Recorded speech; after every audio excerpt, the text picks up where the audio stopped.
Hello, and welcome to Sobercast. We provide AA speaker meetings and workshops in a podcast format. We are an ad-free podcast, and if you enjoy listening, please help us be self-supporting by visiting Sobercast.com, look for the donate link, and drop $1 or $2 into the virtual basket. Also, if you're a member of NA or have friends that are, please tell them about our other podcast, NAPOD. NAPOD features NA speakers and workshops in the same format as Sobercast. We upload a new speaker every day, and it's easy to subscribe by searching for NAPOD, N-A-P-O-D, all one word, on any podcast player app, or go to napod.xyz if you'd like to listen online. Hope you enjoy the podcast and have a great day.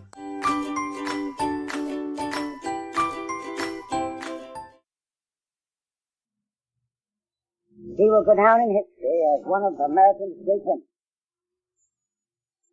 I know that you're anxious to hear her, whatever she might want to say. She's been kind enough at each one of these meetings to help me on this program. And I didn't want to impose on her tonight. But I asked her if she didn't want to do anything but get up and introduce herself. If she do that, she said, I'll do anything you want me to do. So Marty, will you please?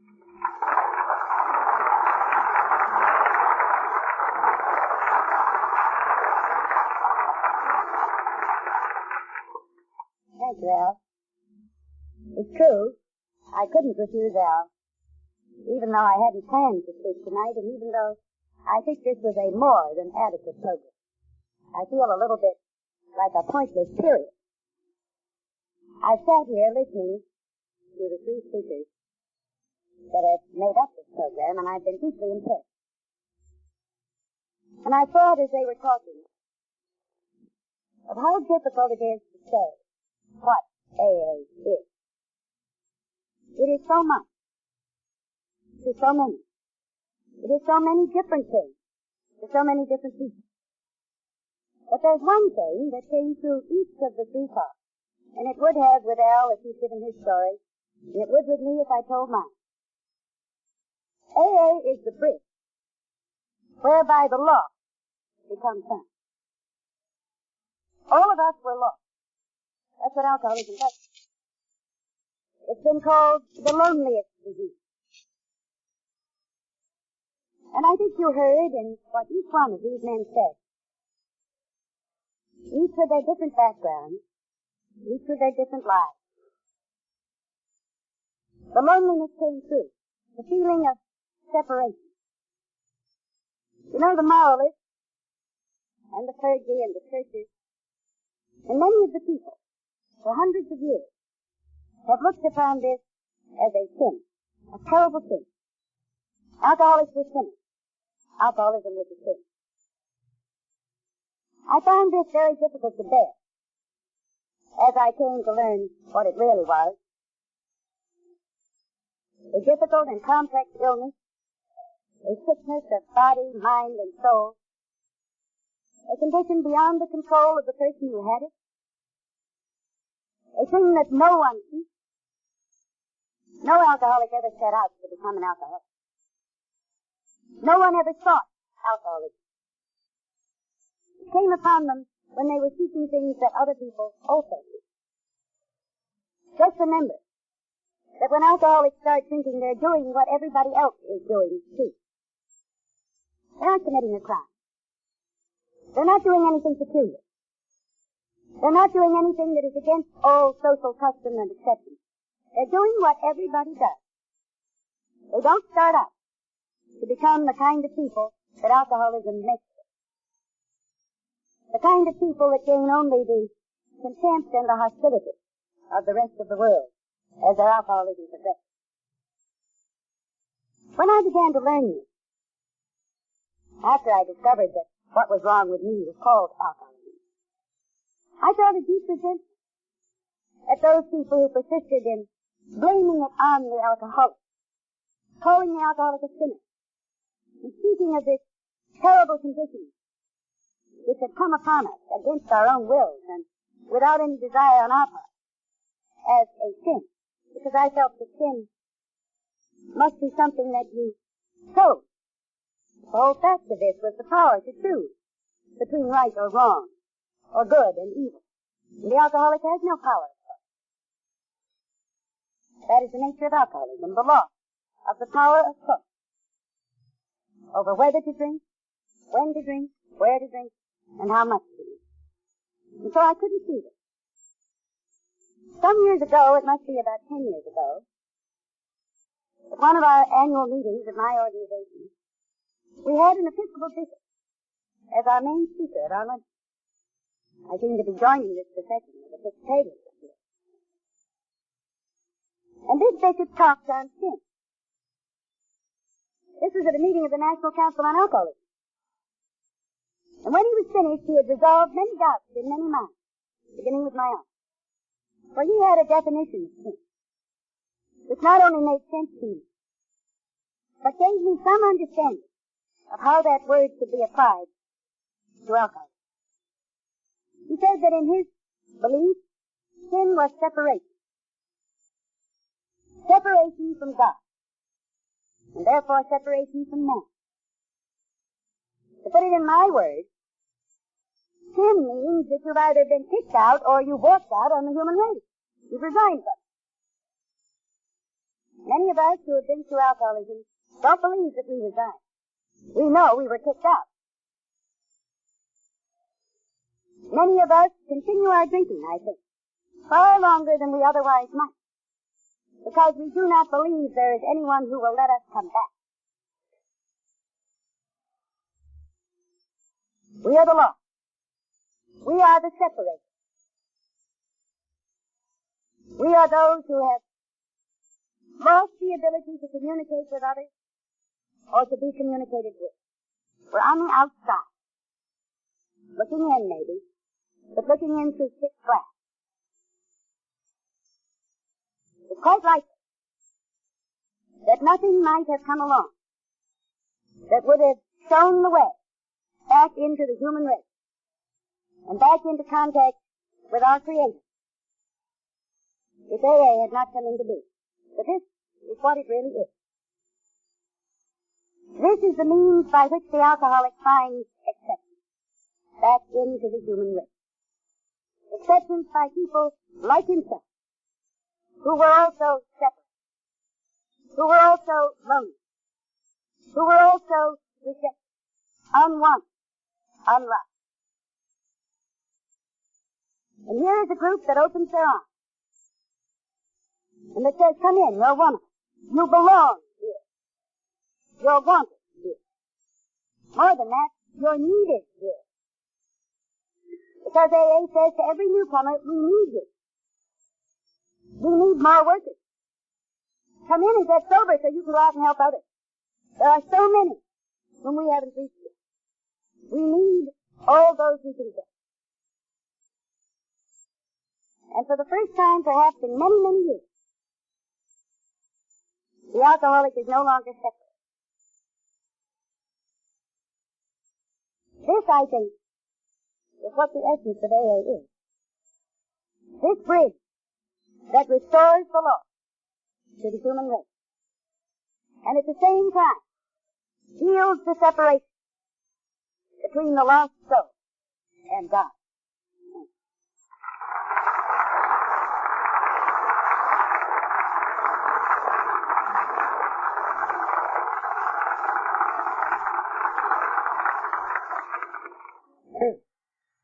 Marty M. That's awfully hard for me to introduce her like that.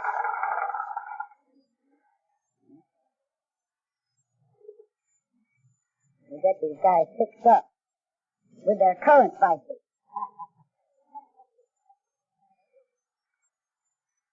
You know, I rather agree with Ray that for me to be introduced as Marty M at this point, at this institute, is a little silly. But this kind of thing happens to me very frequently. And I usually explain to people that actually I'm a schizophrenic. I am two quite separate people. And the person that they have been listening to at the institute, known as Mrs. Marty M, wouldn't possibly be there if it weren't for this anonymous individual called Marty. Or had there not been a Marty who developed the disease of alcoholism and suffered intensely from it, and was fortunate enough, after 5 years of searching, to find a way out. There certainly couldn't be a Mrs. Mann who works in the field of alcoholism. That's putting it personally. But I think, since this is an AA meeting for the benefit of a great many people who are not members of AA, who may have no cause whatsoever to even consider they'll ever become members of AA, many of whom may not even drink, that it ought to be said right here and now that this institute at the University of Texas, and all of the talks that have been heard here, and all of the work that has been done everywhere which made the talk possible, in the way of research, studies, and all of the rest, none of this, I don't believe, could have happened had it not been for AA. AA is the other side of the coin in the field of alcoholism, just as in my own personal case, Marty, the alcoholic, recovered through AA, had to be there first before anything else could happen. You see, until AA came along, the general impression was that drunks were hopeless. There was very good reason for that impression. Not very many of them ever got over it. I don't think anybody's ever been able to make a count, because while here and there throughout history, there are records of people whose names we know who stopped drinking and went on to make something of themselves. And the founder of this state that we're in is one of them. I don't know how many Texans know that Sam Houston had been drunk among the Cherokees for many years. Constantly, consistently, and hopelessly drunk. When friends went and found him there and told him there was a job to be done that they felt only he could do. And in his particular case, this is what put the light back in his eye and gave him the enthusiasm and faith and the reason to stop drinking and go ahead and become the man that is revered in this state. And if you should do any historical reading with this in mind, you would find that there were others. But all put together, they don't make very many. And there was never a case on record in any of them where they were able to form about them a group of people like themselves. Because apparently, in all of these cases, they didn't quite know what it was that had happened. They didn't quite know how they had been able to stop. And so they had nothing to pass on. And I'm sure there may have been others, besides the ones that we can read about in the history books, who also were able to stop, possibly through a religious conversion, for this creates miracles when it happens, possibly through a great love, for love is somewhat like a conversion, and it too creates miracles, possibly through an infinite compassion and patience on the part of someone who helps, for this is a kind of miracle too. But when these things happen to the ones we don't know about, we can be pretty sure that they didn't talk about it very much. That if they wanted to go on and lead a normal life and become respected citizens and be accepted back into human society, they didn't want it too widely known that they had been drunk. Because to most people, that word was a word of opprobrium. It was a word that had a lot of meanings, and all of them were unpleasant. A drunk was bad. A drunk was no good. A drunk was a weakling. A drunk had no character. A drunk had no willpower. A drunk had no backbone. And once a drunk, always a drunk, because what could you expect from that kind of a person? This has been a widely held viewpoint for hundreds and hundreds of years. And if a person had been a drunk,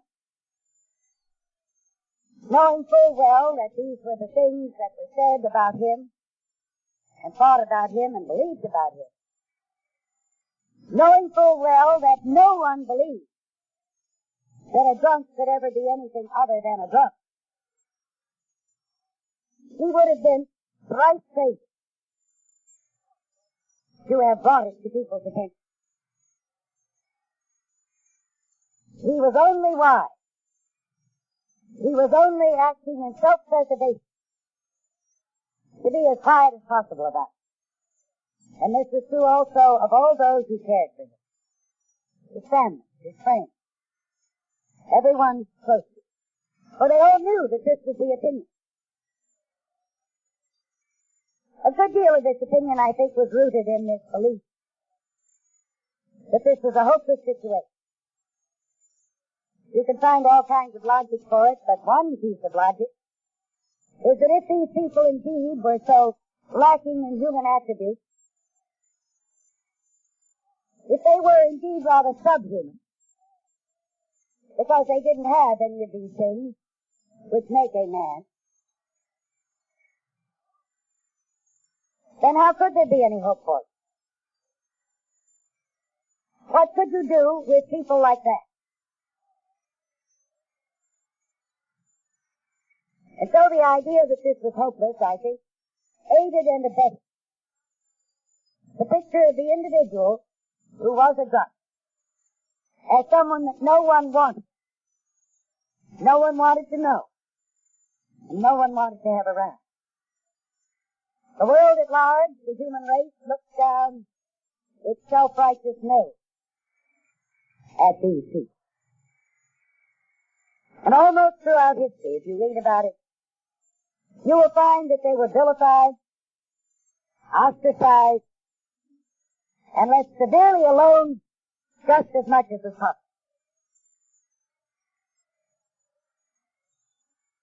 Over 100 years ago, something happened that looked as if it might change that.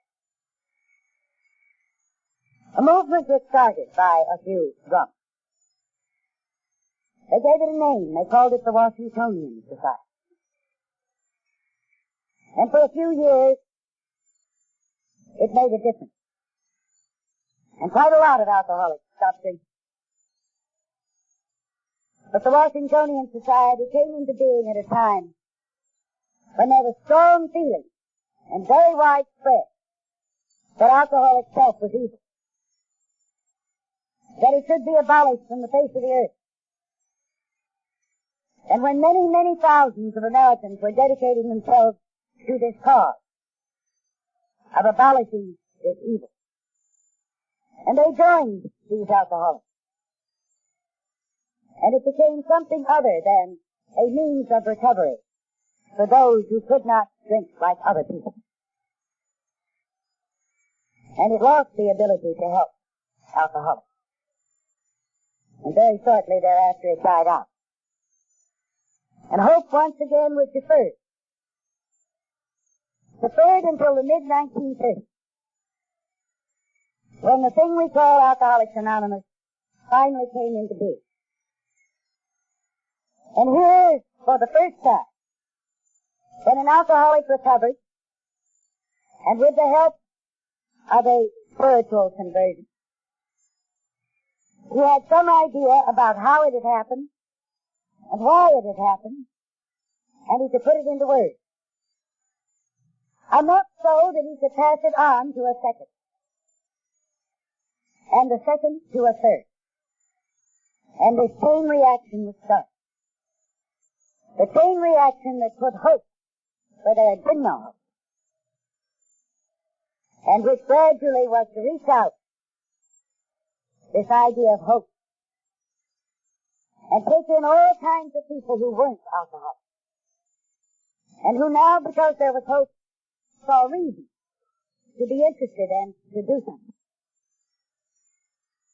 I don't think anything of this would have happened if AA had remained a tiny thing with a handful of people. But the need was so great for it, and the suffering of those who needed it was so intense that it could not stay small. It was bound to grow. And truly it swept this country like a prairie fire, from end to end. You know, curiously enough, in the very beginning days of AA, they didn't think it was for women. The stigma that I talked about that resulted from this hopelessness and misconception about what alcoholics were like rested twice as heavily on women as it did on men. All of us, who are women, were brought up from the time we were little girls, recognizing that because we were girls, we were different. That certain rules were stricter for us. Certain things that men could do, we couldn't do. In many ways, we were expected to be better than men. We're not so far away from the generation that placed women on a pedestal, you know. And many of us who are adults today grew up in that kind of atmosphere. And one thing women didn't do was to drink too much. I still think it's frowned upon in most of our society. They accept the fact today that women can drink. They even permit women to go into bars where men go, although this is within our generation. And there are certain occasions, and certainly in some social circles, where if women have a little bit too much and get a bit tight, they're not ostracized. But to get drunk, falling down drunk, to go out of control. Even now, today, in our rather over-liberal time, this is not acceptable anywhere, by anyone. And so when drinking begins to go out of control with a woman, she tends to be even more secretive about it than a man. To deny it even more strongly. To make even greater efforts to conceal it. And in many cases, to do most of her drinking when she is alone in a safe place in her own home. Yes, women alcoholics are the most deeply hidden. In a way, I suppose this was true with me, excepting that I grew up in the wild days of the 20s. And I lived in big cities here and abroad. And I moved in circles where nothing was too much. But even though that was true, even in those circles, when my drinking began to go out of control, people began to speak to me about it. Why, you're becoming a drunkard. What's happening to you? Why don't you drink the way you used to? And gradually, perhaps later than in women in this country who were living in smaller communities, I too went underground. I too concealed this from myself as well as from anyone else. I too began to run away from myself and move from place to place. And I was sure that all was lost. For although I asked many questions and I went to many places where I might have found answers and should have found answers, no one had any answers. For this was in the 1930s. And the word alcoholism was not in use. I was living in England. I remember in 1 year visiting 9 doctors. All of them highly recommended to me. All of them people of eminence. Not a one of them ever used the word alcoholism or told me that my trouble was the drinking. Oh no.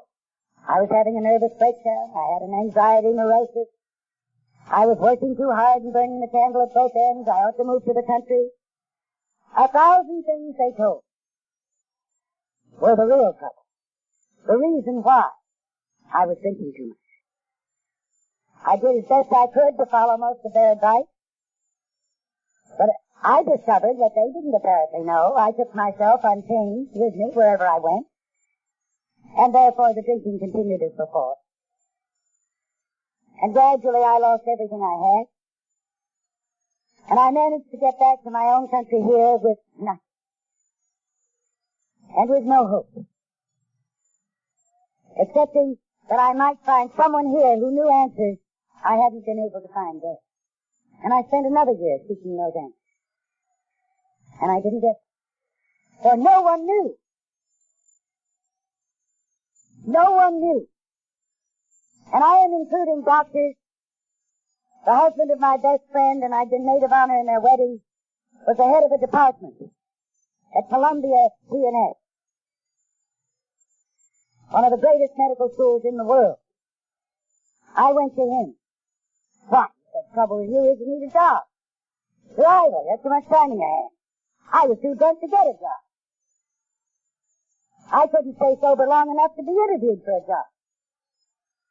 I said, look, Ken, I think I'm crazy. Why? I didn't send a friend of mine to one of those nutcrackers. You come in, let me give you a visit. And I had the best that there was, and there wasn't anything wrong. Not seriously, not deeply. And so I went to psychiatrists anyway. And they wouldn't take me out.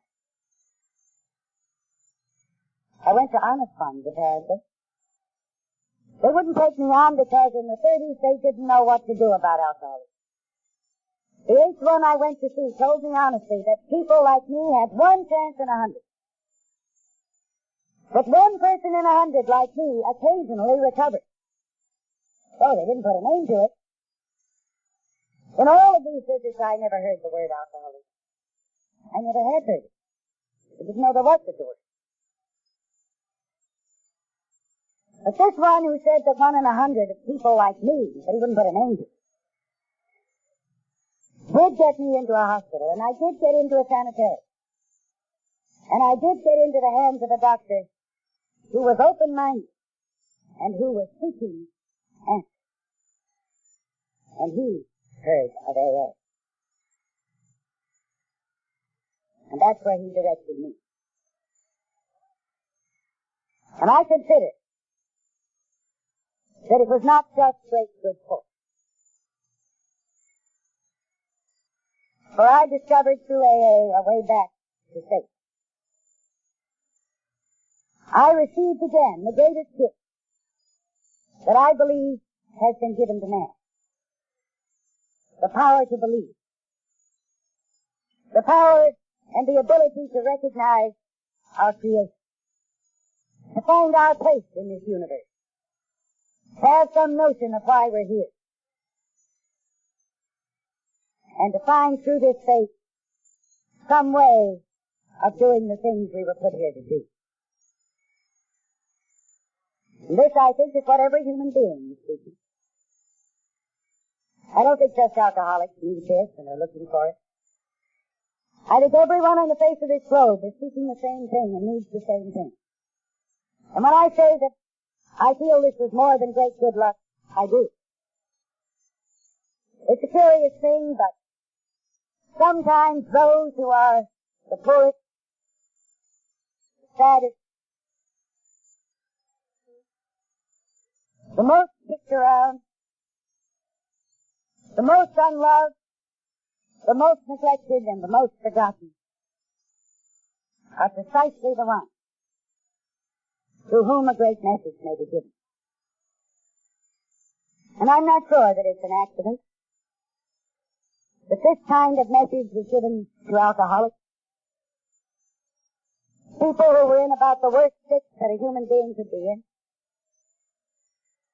People who had absolutely nothing more to lose, nowhere further to go.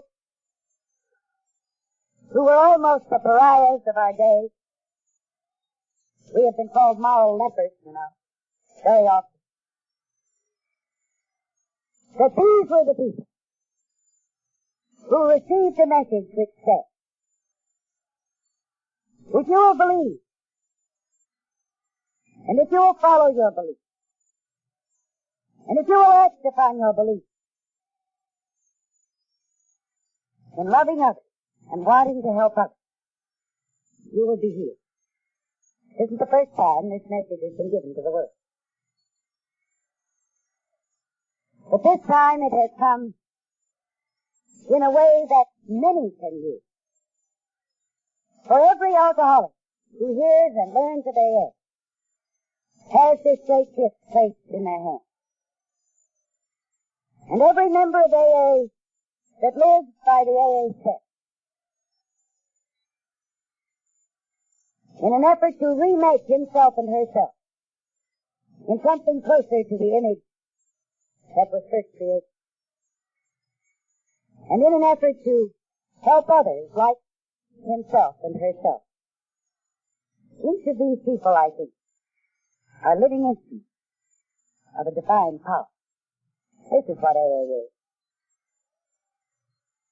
It's all very well to talk about techniques. We use them. We need them. For alcoholism is a cunning and a devastating enemy.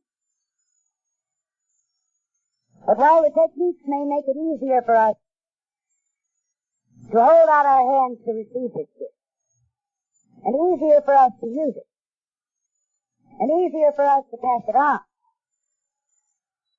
the techniques are only a minor part of what AA is really all about. Yes, it is a way back to health and sanity. Yes, it is a way to stop drinking, as Ray said.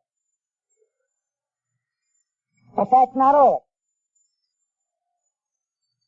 it is. If that's all it was, it wouldn't have spread across this country and the rest of the globe like a prairie fire. It wouldn't have made the dent and the impact that it has made, not just on alcoholics,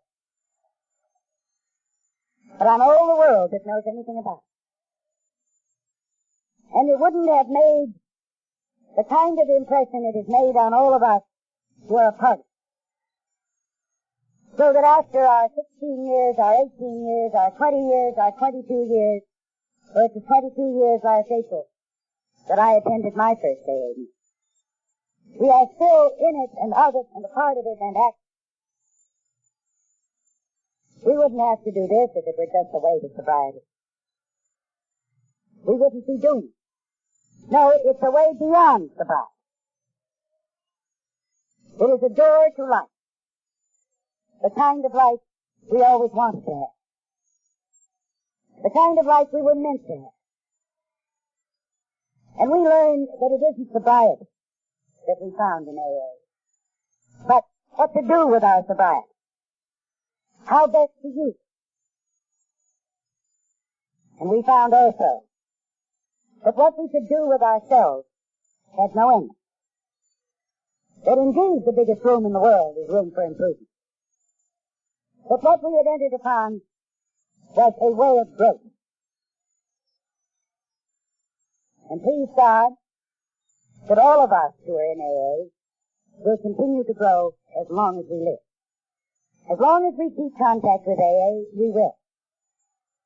For it is a living, dynamic program. It's not dead. And I think that many who are not in desperate need, as we alcoholics are, of this way of life, can also find something of value to them in it. Can also see this force at work, this force that makes, this force that all of us in AA acknowledge as that power greater than ourselves that we call God. Thanks. And that was Marty M's questions and answers on alcoholism. I think that really what had happened after from 1939 to 1944, when Marty realized that there had to be some exposure for us all. There were no doctors or hospitals who were particularly interested in hearing about our plight, and a little bit of it had to be aired. And so she presented her opinions and feelings about this strongly, and they were accepted and talked about eagerly, and Bill thought it was a wonderful idea. And so she started the National Council so that we could spread the word on alcoholism. And look what wonders it has reached. It's just absolutely astonishing. It's with a great deal of love and admiration, affection, and appreciation that I'd like you to welcome our next speaker, Marty.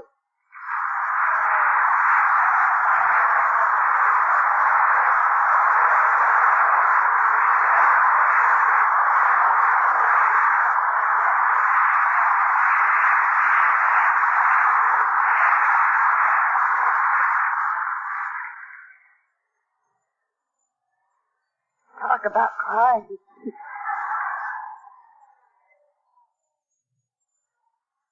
It's pretty hard to find my voice, even looking around this room. I can't tell you what it feels like to be a great-great-great-great-grandmother to so many women.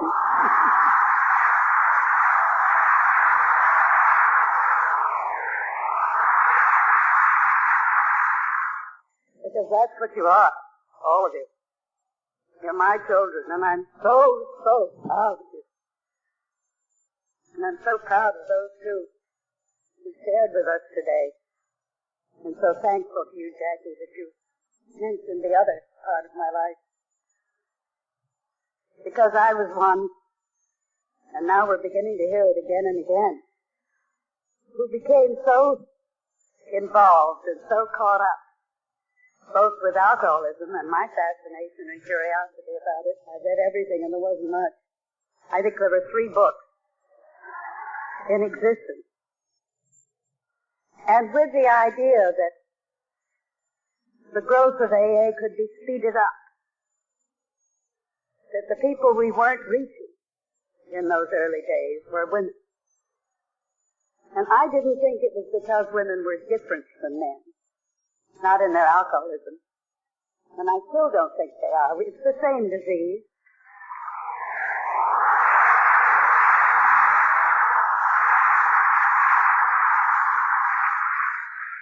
We have the same feelings about it, and we have the same suffering. Sometimes I think that women suffer more than men do, but I think that's ego.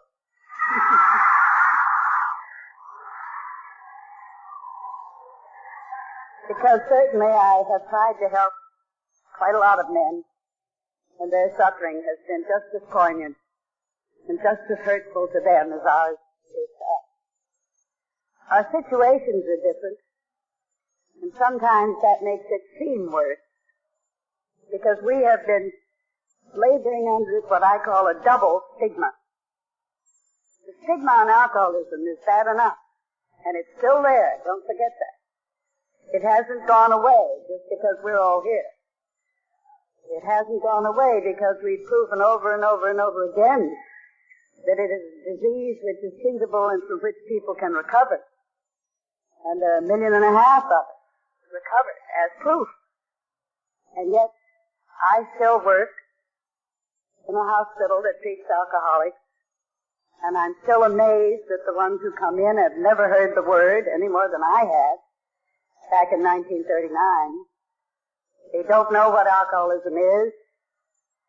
They're absolutely smothered under the guilt of feeling that they're bad, somehow that they are less than human.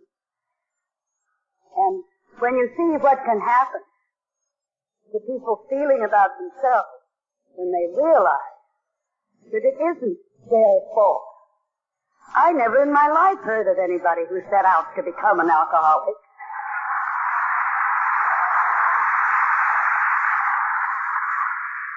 We just wanted to drink. And we had no way of knowing that we were so constituted, and I believe physically as well as emotionally and psychologically and socially, that there was something different about our reaction to alcohol. And I include the men. Our bodies had an abnormal reaction to alcohol, I think, from the word go. In my early days in AA, I used to bravely talk about the 10 years of social drinking I did. Well, in a sense it was, because I never got into any trouble. And the reason I didn't was what I now know to be one of the early symptoms of alcoholism in most alcoholics. I had hollow legs.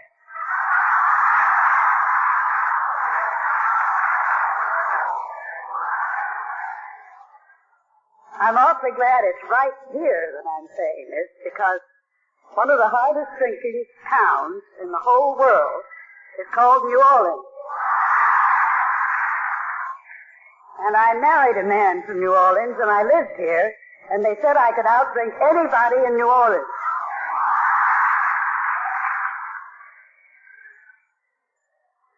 A woman woman that knew me then was at the meeting last night and came over to speak to me. She said, remember, I knew you when you were still beginning your drinking.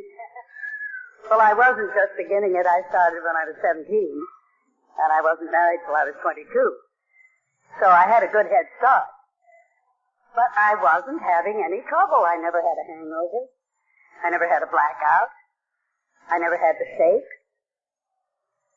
And I never had rubber legs or fell down. I never got sick speech. And I didn't look drunk. And most people didn't know I was, and I didn't know I was drunk. I'd had lots of drinks, but it didn't seem to affect me very much. I also discovered right at the beginning that 2 or 3 drinks were no use to me at all. I might as well have water. It wasn't until it got up to 4 or 5 or 6 that I began to get what I was looking for, which was some effect from it. I tell kids that whenever I get chance, because they still believe that the person that can hold their liquor well, male or female, is somebody to be looked up to and modeled themselves on, and to try to achieve that same miraculous stage. Well, all it is a very early stage in alcoholism, in my mind.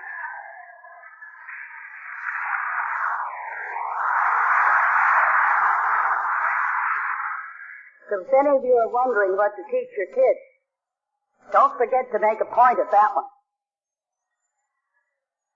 If they find that they have this remarkable capacity to hold their liquor, watch out.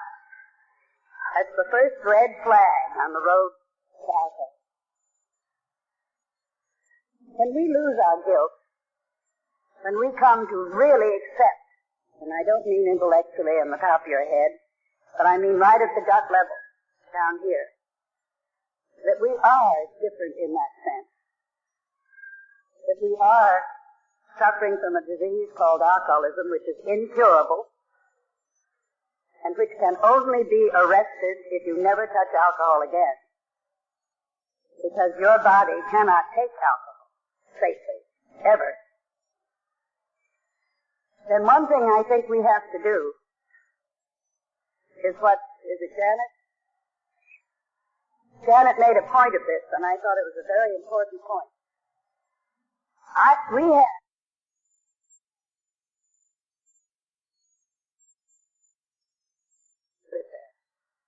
for some reason. We do not remember pain very well. We have a saying about it. We say that time heals all things, and it does. It heals the acute pain of an illness, or an accident, or loss, or grief of any kind, or terrible trouble, or something dreadful that we've done. It gets dimmer and dimmer and dimmer.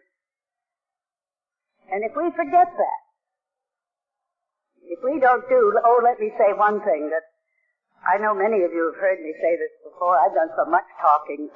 Everybody here has heard my story, I'm sure. Well, there isn't time to go into it all, or we'd be here next week.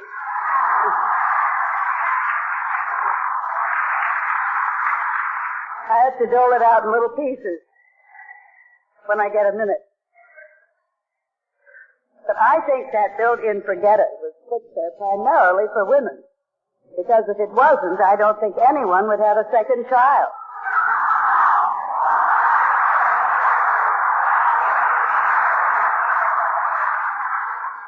And there might not be a human race. But we have to recognize that we have that. And that it's particularly active on the troubles we had with drinking. The easiest thing in the world is, after a matter even of months, but certainly of years, to begin to forget just how bad it was. Just what led up to our surrendering, to our giving up and saying, I'm licked. I can't beat this. I need help. And this is why I think we can never stop, any of us who are alcoholics, from being active and involved in AA.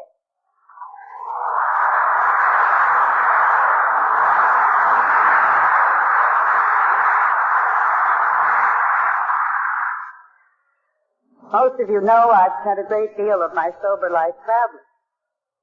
I've been all over this country and all over the world, and there was a long period of time, many years, when I gave some 360 talks a year, 4 or 5 a day. I was going to tell everybody what they needed to know about alcoholism. I tried. Fortunately now there are hundreds and hundreds and hundreds of people who have joined the ranks of those who are doing just that. And I think maybe we're making a dent at long last. And I'm talking about the public. Everybody. Because that's where all those alcoholics are hiding.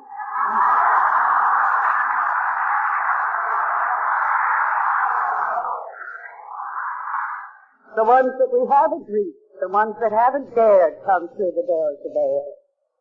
The ones that will do anything but go to AA. And so we now have treatment places that will lure them in under any pretense at all. And little do they know that the conspiracy that's going on is to get them from wherever that treatment place is into AA.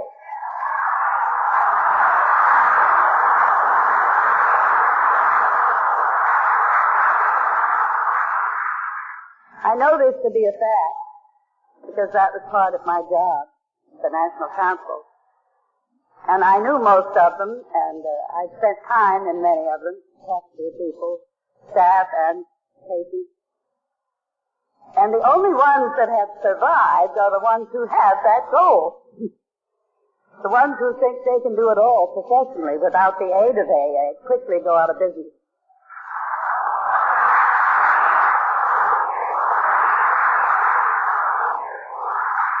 Of course, sometimes not quickly enough.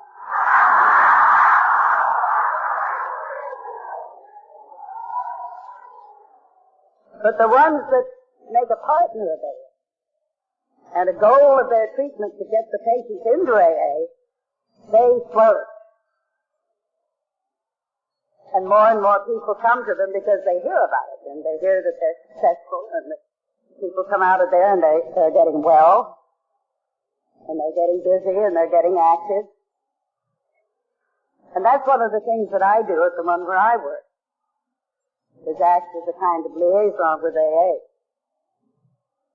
You know, since I stopped going to my office and traveling all the time, I moved up to Connecticut permanently and have become a Connecticut resident. I was able to start a whole new AA life. I'd been going too fast and too far to get to enough meetings to suit me. I always got to one wherever I went. Usually as the star speaker, you know, and I didn't get to hear anybody else, and that's what I needed. But now I can go to AA, just as another member. And the big kick I got as I walked up here was finding that 2 members of my home group are here today.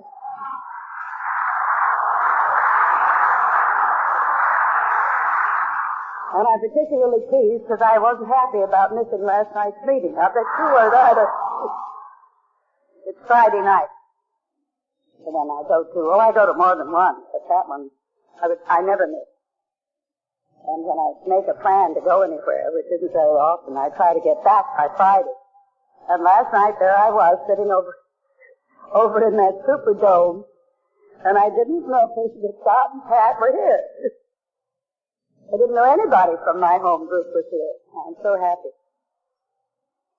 It's just as good if you get another chance and you can sort of start all over again with a new AA life in a new place, in a new area, and new friends. And it seems to me, after 41 years, just as fresh and just as exciting and just as alive as it did the first time.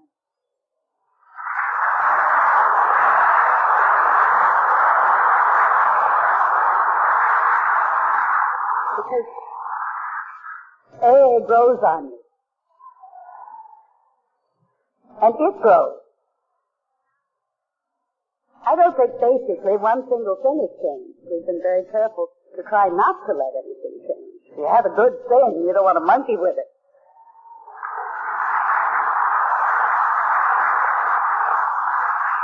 And we don't need to monkey with it. Because it is a live, growing, spiritual force. We couldn't monkey with it if we tried. But we don't need to. What it seems to do to all of us is to set us on a road to growth. Just when you say, and I think it's in chapter 5, that we're not looking for spiritual perfection. We're looking for spiritual growth. Well, that's just what we get. And you don't get it if you don't work for it. And you don't get it if you stay away from it. And you don't get it if you don't put a lot of yourself into it all the time. And I've learned all these things, you might say the hard way, although I haven't had any trouble. But just by seeing things happen to other people. And I think one of the things that breaks my heart is to hear somebody that I know, after 25 years of sobriety, going back to drinking. That is a real heartbreak. And I don't think that has to happen. It certainly isn't going to happen if you keep it green.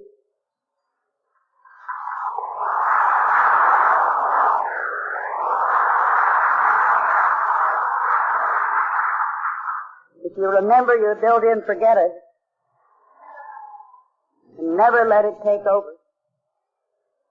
And if you stay close to the place where you learned how to live, where you learned how to love, where you learned how to care, where you learned how to be. All of us found ourselves in AA. We didn't know ourselves before. We didn't know who we were, or where we'd come from, or where we were going. I think every alcoholic who's gone far enough to look for help is lost. Just as Sandy said last night, lost, really lost. And then we find our spiritual home in this fellowship. And that's something that we all seem to recognize instantly. You know, we all repeat the same things. Everybody here this morning has said them. About feeling different, about not belonging, feeling that we don't belong. I used to try to describe it to my psychiatrist pre-AA, the one who pushed me into AA, thank God, and him.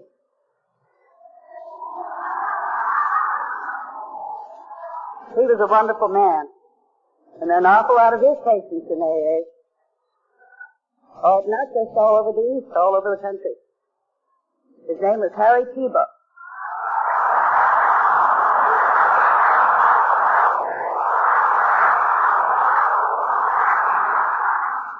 And I was his guinea pig.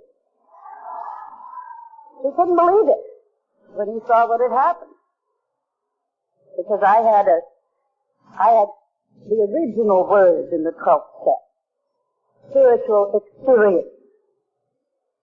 He changed it to awakening because the kind of being windblown on a mountaintop that Bill had and sitting in a room with a presence that enabled me to walk out of a third-story window and not fall, which I had, and a variety of them. You'll find quite a lot of them described in a little book called Came to Believe. It's worth reading. I don't know if that's AA literature or not. It is.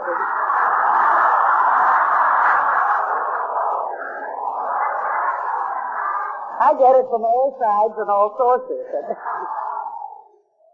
If I could find anything in it, I don't care where it came from, as long as I've got it.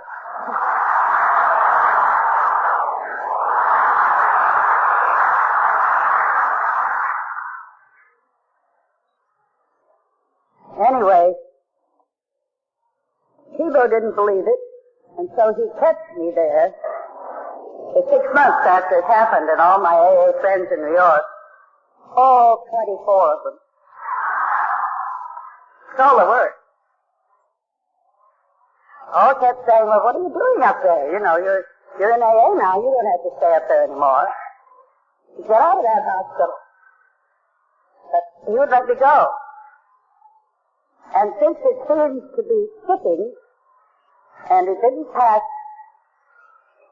go away in a couple of months, and I didn't revert to my old thinking and my old ways, and clearly a change had occurred which was permanent, a 180-degree change, from no faith whatsoever, in fact, an almost antagonistic attitude toward God. I guess I wanted to be an atheist, really. That was the intellectual thing to be. And I was an intellectual, of course. How I came to believe, I don't know, but it happened. And I was lucky I've never lost it. And it's propelled me. It's propelled me whether I wanted to move or not, whether I felt that the pains of growth, and there are a lot of pains in growing. There are lots of ups and downs, and there are many of us that also have problems with depression, and that's a very difficult period. It's very hard to get through a depression and hold your faith intact and your belief that there really is a light at the end of that tunnel. And this is something that many alcoholics share. But it helps us when we talk about it together with each other. We can help each other a great deal in that, as we can in almost any problem. It sounds ridiculous to say, but I can't think of any problem that we can't get help for within AA.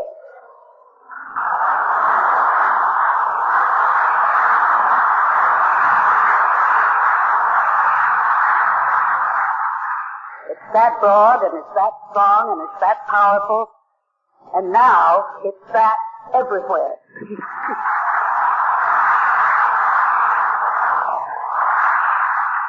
I really got such a kick last night when those flags went up. Oh. I remember the very first trip that I took. I did sober 8 months. And something awful happened in Cleveland. They ran a series of 2 steps at a time in a box on the editorial page of the Cleveland Plain Dealer with a box number. And the mail arrived in bushel baskets. And there were 24 members. And we just thought the whole thing was going to blow up. You know. How are they going to handle that? What did you do with that? And so there was one car in the whole group.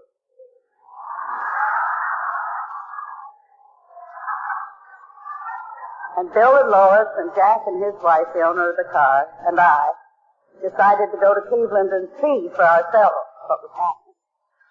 Save it, maybe.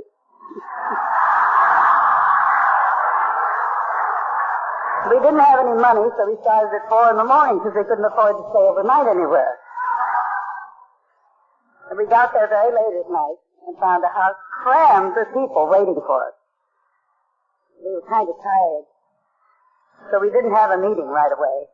This was about 1 a.m. But we did the next night. It was the biggest thing I'd ever seen. There were 100 people in that room. And Bill and Jack and I all spoke. And I remember saying, wouldn't it be wonderful someday if we could go all across the country, and in every big city like Cleveland, we could find an AA group. And everybody roared with laughter. Most ridiculous idea in 1939. And now look at the damn thing. I'll bet if you were in a helicopter and put down in the middle of the jungle in the middle of Africa, you'd find a loner. Maybe even a group. I just want to say again that I don't think we're any different, basically, from the men members. The same steps work for us. We use them the same way. We get the same benefits. And I don't believe the figures they give us. I think the proportion of women is higher.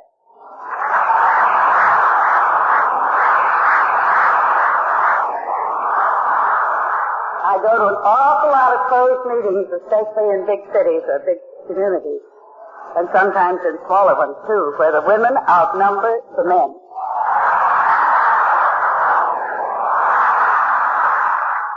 And in the last few years, they've been coming in droves. And as the stigma lifts, and more of us talk about it openly, freely, and show that we don't feel ashamed, and we have no cause to, we don't need to feel ashamed. We should be proud.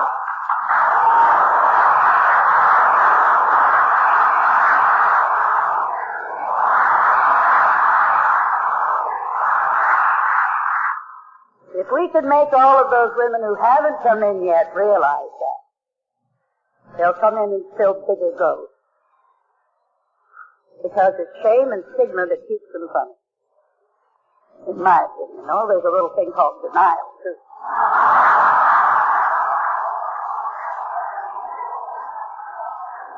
But that's easier to overcome than the other. And that's not easy. But it can be done. And a good 12-stepper can do it. I've seen it happen over and over and over again.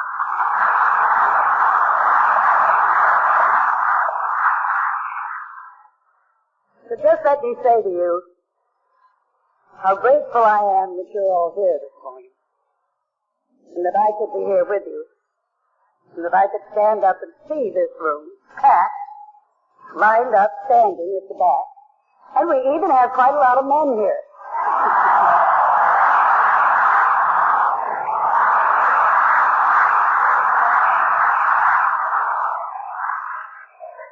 First, they're probably just curious. They want to know what we're really going to talk about.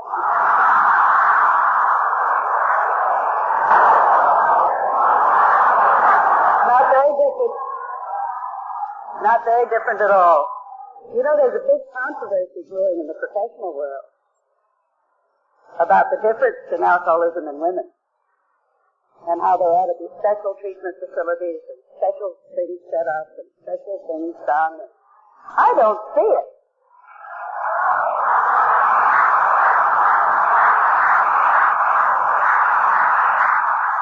We haven't been doing too badly the way it is, I don't think.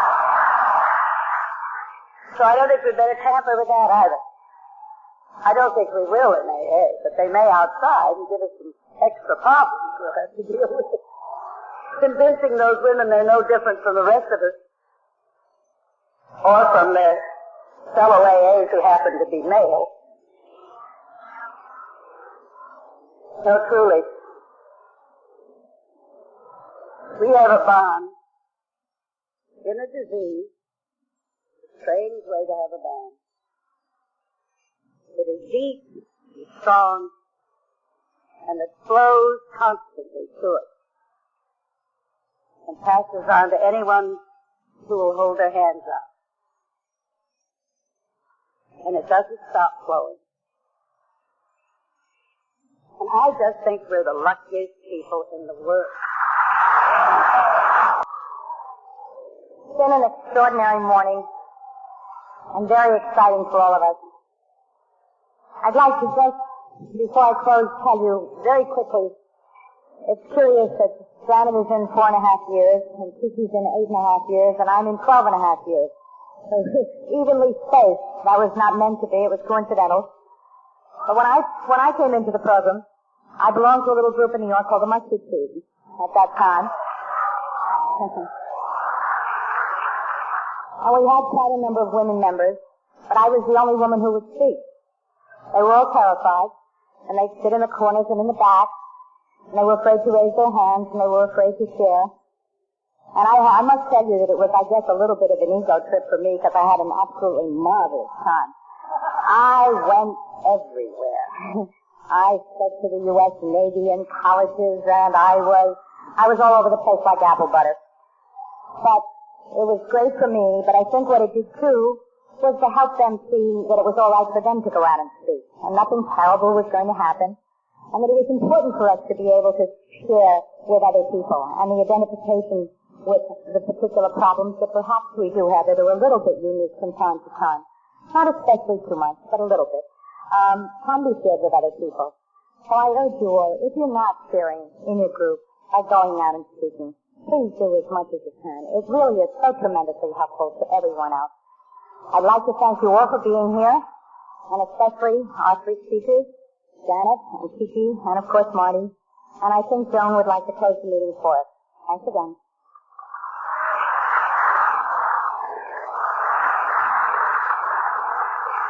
I would just like to join in thanking our wonderful speakers for this very moving and inspiring meeting.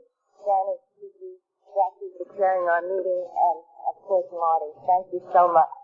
And now, in closing, for all those who care to join in the Lord's Prayer.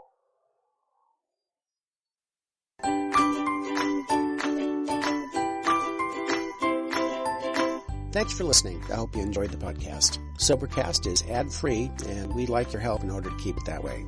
So if you'd like to help us be self-supporting by pledging $1 or $2 a month, visit Sobercast.com and look for the donate links. Thank you very much.